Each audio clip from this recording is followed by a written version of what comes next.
একটা সময়ের পর কষ্টার্জিত শংসাপত্রগুলো আলমারিবন্দি থাকতে থাকতে শ্বাস আটকে মলিন হয়ে পড়ে।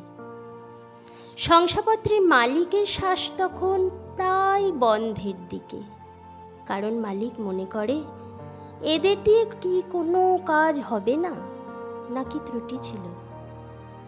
বাড়তে থাকে নিজের মধ্যে মানসিক যন্ত্রণা।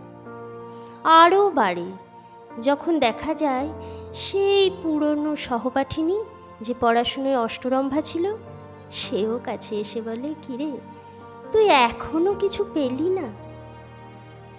তবে সেই কিন্তু জীবনের পরীক্ষায় সফল, এটা বলতে হবে। একটা ঘটনা ভাবলে নিজের ওপর হাসি পায় বা অবাক লাগে।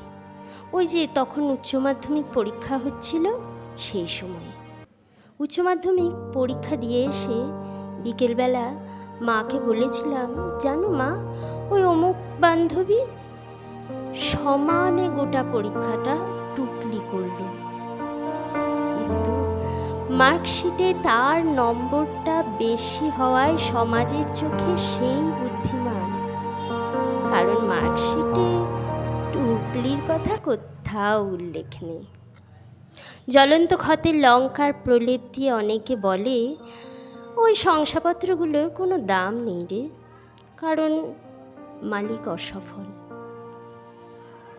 মনে হয় যেন এগুলো তখন বাজারে কিনতে পাওয়া গিয়েছিল, এগুলো যে অর্জন করতে হয়েছিল মনে হয় না।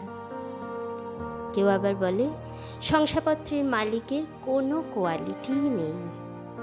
যাই হোক, এই খারাপগুলো শুনে এত সুন্দর অভ্যেস হয়ে গেছে যে ওই মালিকের নিজের মসিমাখা শংসাপত্রগুলো বা নিজের অন্য কোনো কাজে পারদর্শিতার কথা শুনলে আজকে লজ্জা বোধ হয়।